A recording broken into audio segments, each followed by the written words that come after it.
Penanganan kasus dugaan tindak pidana pencucian uang yang menjerat mantan Jampitsus Febri Adriansyah menuai polemik. Pasalnya, dari 4 sprindik yang telah diterbitkan, hingga kini baru 1 sprindik yang dilanjutkan ke pemeriksaan.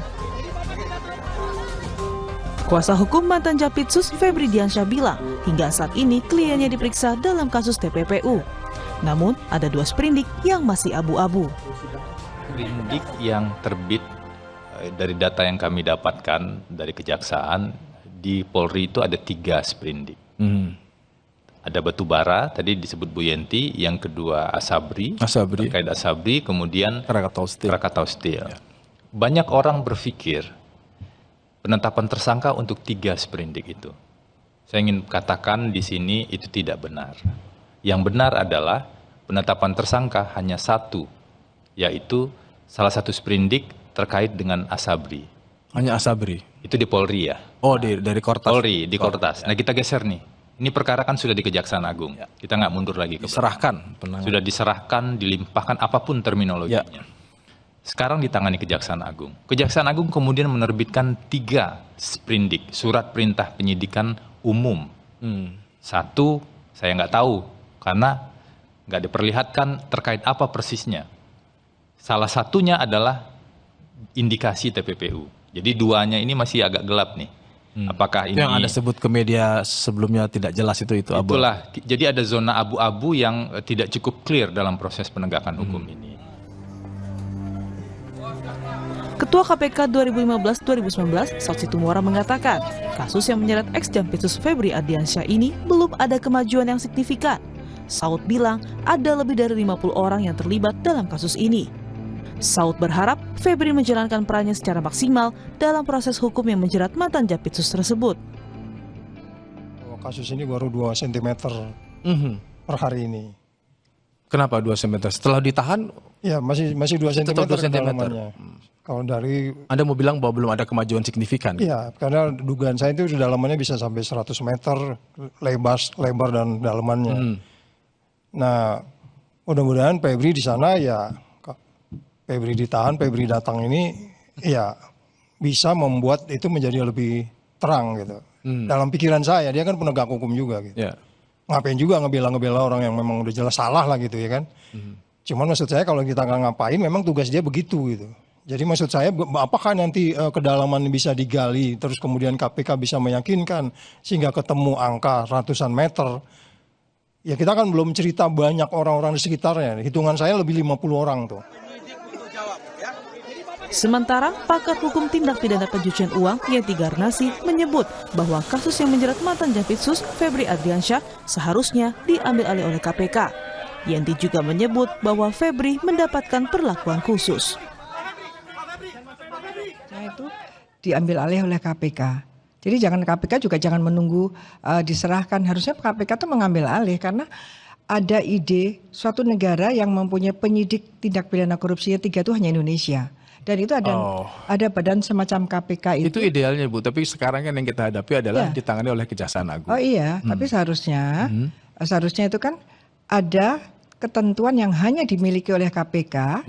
Pasal 10 itu adalah bahwa dalam hal tertentu KPK yang sedang menangani kasus bisa menyerahkan atau KPK mengambil alih kasus yang sering ditangani oleh 2 temannya yang tadi.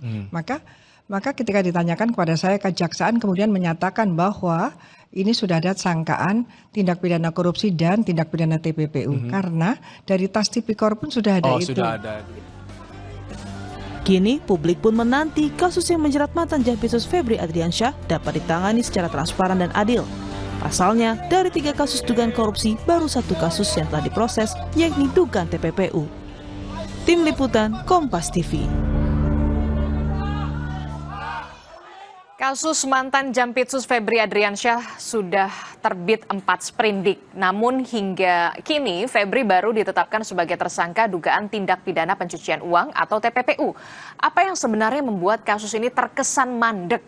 Dan akankah kasus ini bisa diadili secara transparan dan juga adil? Kita bahas bersama dengan Wakil Ketua KPK 2007-2011 Muhammad Jasin dan juga Komisioner Kejaksaan Nur Rohman. Selamat pagi, Assalamualaikum Bapak-Bapak. Selamat pagi, Waalaikumsalam. Waalaikumsalam warahmatullahi wabarakatuh. Ya, saya ingin ke Pak Yasin dulu. Pak Yasin, kalau tadi sebelumnya di paket berita sebelumnya, Pak Saud Situmorang sudah mengatakan ini perkaranya masih 2 cm karena 2 tersangka yang baru. Padahal menurut Saud Situmorang mengatakan ini kalau diduga ada 50 orang yang terlibat dalam kasus ini. Dari perspektif Anda sebagai pimpinan KPK dan pernah menangani kasus-kasus kakap semacam ini, apakah Anda setuju bahwa kasus ini memang nampaknya lambat? Ya, beberapa waktu yang lalu saya juga menyampaikan tuh melalui Kompas TV juga itu bahwa kasus ini adalah kasus yang janggal dan membingungkan. Hanya statement saya katakan bahwa di proses of law atau proses penanganan kasus ini adalah tidak tunduk pada aturan yang baru KUHP. Itu yang saya nyatakan seperti itu. Nah, kalau dilihat dari kemajuan proses penanganan, betul yang dikatakan oleh Pak Saud dan beberapa orang itu ya memang ini di samping ruwet, membingungkan dan justru tidak mendapatkan kepercayaan dari publik. Jadi yang seharusnya itu yang dilimpahkan ke kejaksaan itu adalah apabila sudah pemeriksaannya itu lengkap. Lengkap itu adalah P21. Ya kan? Tapi ini kan sudah terlanjur. Kemudian turun naik proses dari penanganannya, yaitu perubahan status hukum.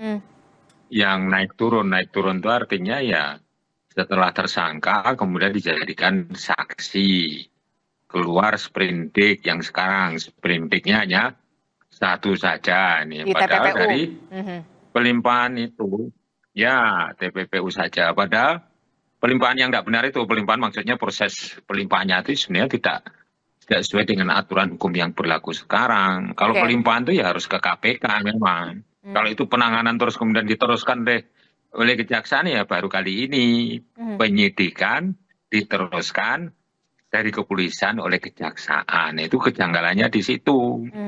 Jadi menurut Anda seharusnya memang ini ditangani oleh KPK? Iya seharusnya, tapi ini kan sudah terlanjur. KPK-nya melakukan mekanisme pengawasan sebagaimana yang diatur di dalam pasal 6 Undang-Undang 19 tahun 2019. Nah, pengawasan, koordinasi, supervisi itu tidak punya kewenangan apa-apa kecuali lanjutnya di 10A, yaitu pengambil alihan kasus itu. Diambil paksa, jangan sungkan-sungkan, jangan ya diambil paksa saja karena sudah memenuhi kriteria bahwa penanganan kasus korupsi yang di dalamnya ada unsur korupsi. Jadi ya kasus ini penanganan di pemeriksaan untuk kasus korupsinya di kepolisian, terus kemudian dicegati atau dicegat itu artinya proses itu nantinya kan penuntutannya pasti melalui Kejaksaan Agung. Nah, ada deal di situ, jadi ijon dulu gitu loh, masuklah uang kepada mantan Janpitsus ini. Menurut pemikiran saya seperti itu dugaannya. Jadi dicegati di situ, nanti akhirnya kasus ini juga menjadi ringan, artinya dari unsur pemidananya juga ringan atau bahkan bebas, itu karena ya ujung-ujungnya tidak dinyatakan terbukti melakukan suatu korupsi. Nah sekarang yang paling penting itu adalah bonggol perkaranya, ya predicate crime-nya itu ditentukan dulu, ini korupsi apa TPPU. TPPU itu pasti kan ada kejahatan awalnya kan ya Pak? Ya, kejahatan awalnya, predicate crime-nya, kejahatan awalnya itu adalah ya korupsi yang tadi disinggung, itu kan ya penanganan kasus batubara, kemudian Asabri, dan juga Krakatau Steel, kan itu kan korupsi itu. Nah, terus kemudian, sekarang kalau yang diproses pada penyidikannya, petersangkaan pertama di kepolisian, tersangkanya yang pertama di kepolisian itu kan korupsi, gitu loh. Nah, ini sampai sekarang ini tidak jelas. Bisa saja memang kasusnya itu menjadi 2. Delik pidananya adalah kasus korupsi dan kasus TPPU. Jangan hanya TPPU saja, korupsinya enggak. Lah, ini membingungkan masyarakat. Ada 4 sprindik tetapi tersangkanya ada di TPPU, begitulah. Itulah yang kemudian menjadi pertanyaan dari Pak Yasin dan juga dari masyarakat juga. Nah, bagaimana Komjak menjawab pertanyaan ini begitu? Ada 4 sprindik tetapi tersangkanya ada di TPPU. Bagaimana bisa ini terlompati ketika belum ada tersangka dari kejahatan awalnya, korupsinya? Bagaimana Komjak menjawab ini? Ya, itu sebenarnya bagian dari strategi penyidikan di Kejaksaan Agung. Kenapa? Karena dari awal juga kita tahu bahwa proses penyidikan di awal itu di kepolisian banyak pro dan kontra. Kemudian ada 3 sprindik di Kejaksaan Agung, kemudian ditambah dengan TPPU. Debatable-nya adalah kaitannya predikat crime-nya. Di sini sudah disebutkan bahwa kemungkinan predikat crime-nya adalah penyalahgunaan kewenangan dalam kewenangan dan jabatan selama yang bersangkutan mengabdi di Kejaksaan Agung. Sehingga ini strategi makan bubur panas, bukan potong tumpeng.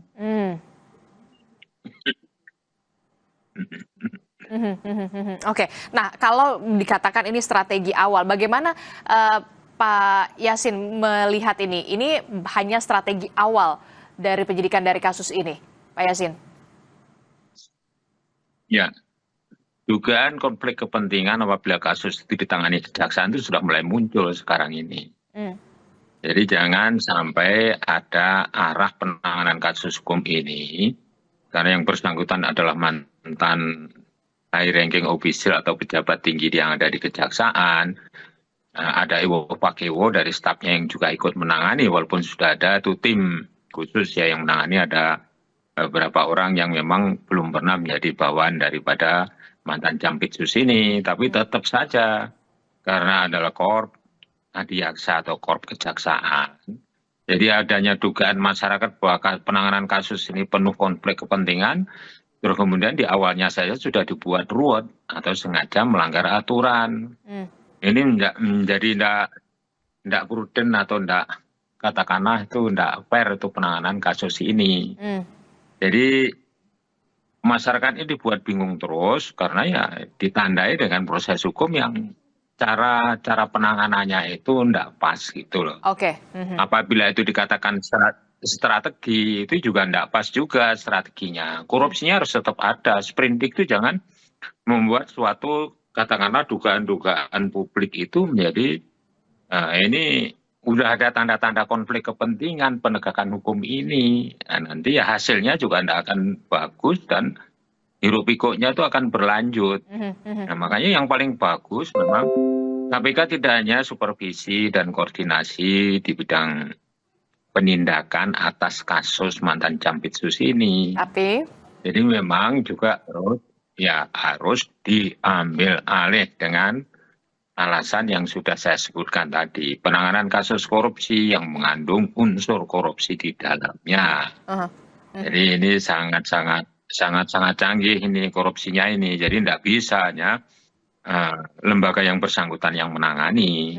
Sebenarnya kalau ada istilahnya tuh kerelaan, keikhlasan dari kejaksaan dan agar tidak menimbulkan suatu katakanlah hiruk pikuk di publik ini berbagai pendapat karena akan menyoroti terus. Ini menjadikan perhatian masyarakat yang besar dan karena kasus korupsinya adalah kasus mega korupsi ini. Belum pernah ditemukan tuh sampai ratusan miliar seperti itu dan masnya.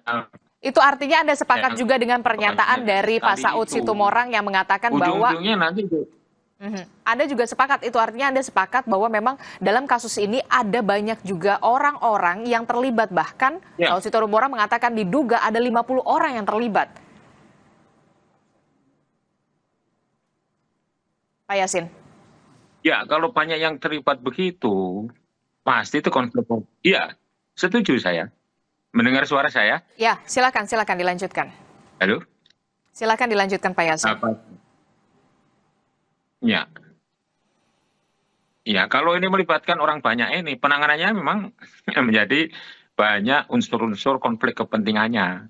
Jadi konflik kepentingannya itu apa? Antara lain ya, independensi penanganan kasus ini oleh Kejagung ini menjadi diragukan itu. Apalagi yang 50 orang atau yang banyak orang itu yang terkait itu adalah memegang suatu kekuasaan di dalam pemerintahan ini. Itu akan menjadikan sumir ini penanganan kasus ini. Maka ya seandainya tetap ditangani oleh kejaksaan, tidak diambil oleh KPK, ya harus masyarakat itu, akademisi, masyarakat penggiat anti korupsi harus fokus untuk mencermati proses hukum ini. Dan harus ini seperti media Kompas TV ini harus tetap menjadi corong untuk menyuarakan yaitu agar kasus ini ditangani sehingga memenuhi rasa keadilan masyarakatnya. Ini duitnya kan duit banyak. Asumsinya ya duit masyarakat itu. Kalau penanganannya seperti ini, jadi ini kan extraordinary crime ini. Jadi yang menangani itu ya harus memang fokus ya. Jadi kasus besar ini bukan kasus kecil. Jadi penanganannya harus serius. Ya, jangan mengabaikan pendapat-pendapat publik. Ini harus menjadikan suatu perhatian bagi lembaga hukum yang menangani kasus ini. Oke, ini kasus besar dan harus ditangani secara khusus begitu ya, karena ini bukan main-main, bukan kaleng-kaleng. Nah, saya ingin ke Pak Nur Rohman. Pak Nur Rohman, tadi Anda mengatakan bahwa ini bagian dari strategi. Ini bagian dari strategi awal, bahkan ada pengandaian. Anda mengibaratkan ini ibaratnya bukan makan bubur panas, tapi metodenya potong tumpeng. Bagaimana Anda bisa menjelaskan ini kepada publik?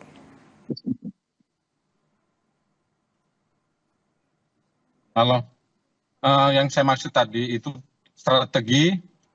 Apakah suara saya terdengar? Silakan. Ya, ini strateginya saya analogikan dengan makan bubur panas, bukan potong tumpeng. Kenapa? Kita tahu latar belakang proses penyidikan di sini adalah kenapa kejaksaan adalah strategi sinergisitas ataupun harmonisasi antara APH di kepolisian dan kejaksaan dan KPK. Kenapa?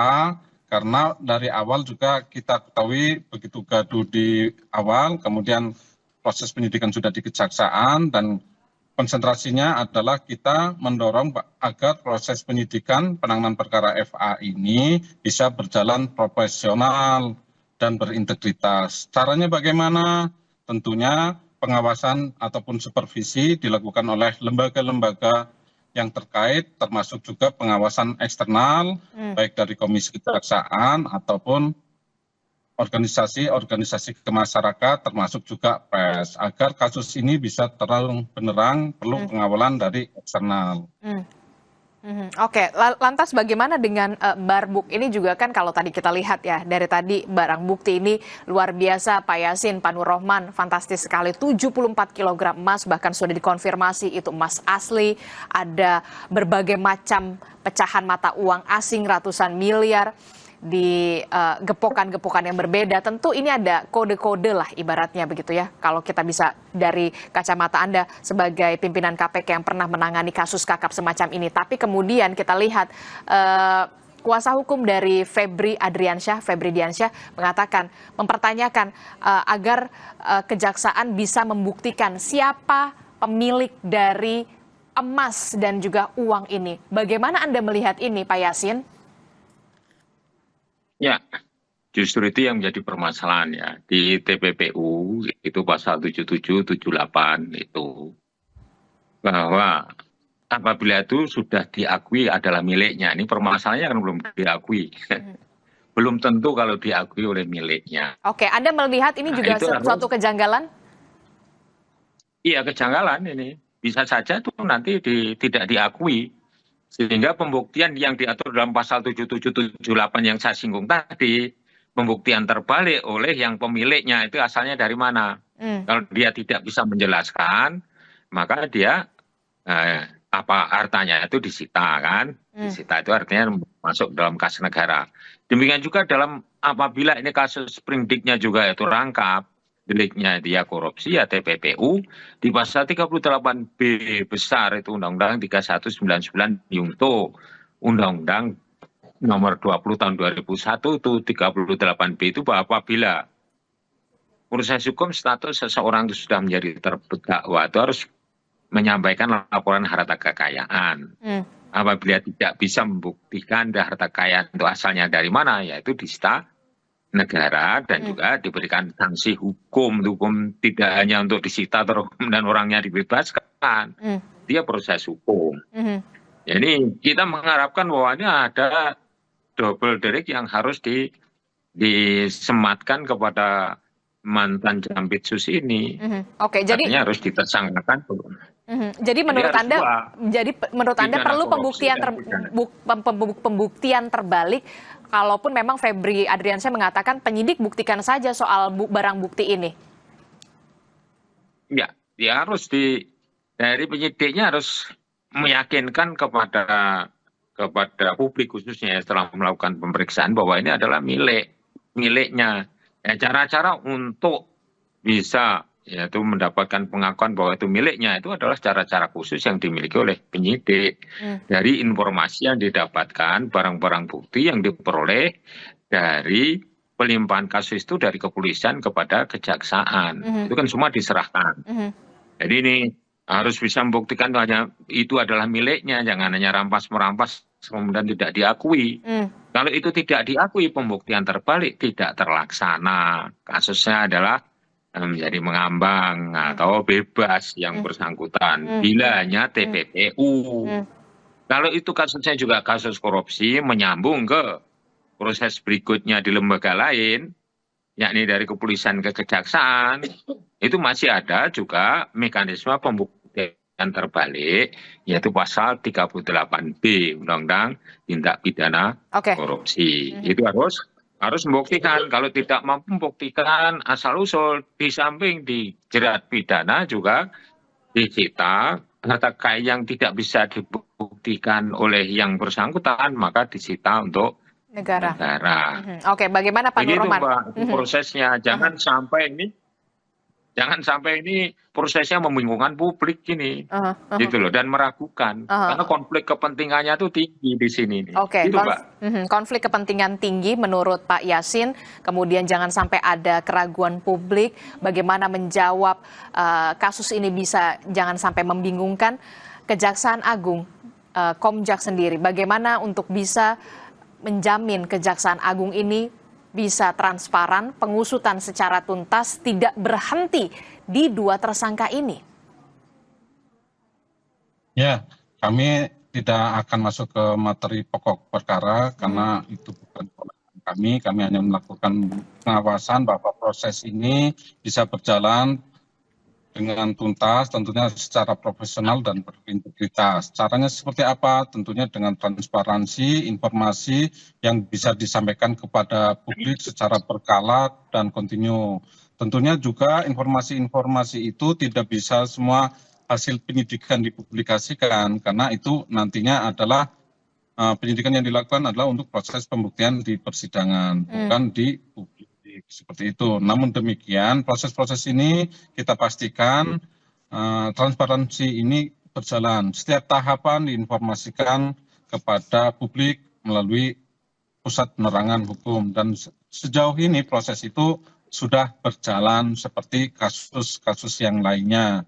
Adapun kaitannya konflik interest maupun keraguan publik, itu memang banyak keraguan-keraguan dan juga ada harapan-harapan tentunya. Dan tentunya jawabannya adalah satu, bentuk kerja nyata, konkret. Dan terakhir itu kan FA juga sudah ditahan dan diserahkan kepada KPK, proses penahannya di sana untuk menghindari konflik kepentingan tersebut. Dan dari tim 9 juga mereka adalah notabene jaksa-jaksa yang cukup lama ditugaskan di KPK. Hampir ada rata-rata itu di atas 5 tahun. Bahkan ketua atau motor tim penyidik Pak Prof. Rudi Margono juga notabene adalah mereka yang membesarkan KPK sebelumnya. Sehingga sinergisitas, kembali lagi latar belakangnya adalah sinergisitas atau harmonisasi APH ini patut kita dorong agar perkaranya bisa tuntas dan suasananya tetap jernih, gitu Pak. Oke, termasuk juga ini yang juga menjadi PR tersendiri bagi Kejaksaan Agung, tidak hanya kepada dua tersangka ini saja, terus harus mengusut tuntas dugaan keterlibatan pihak-pihak lain. Pak Nur Rohman. Ya harus itu.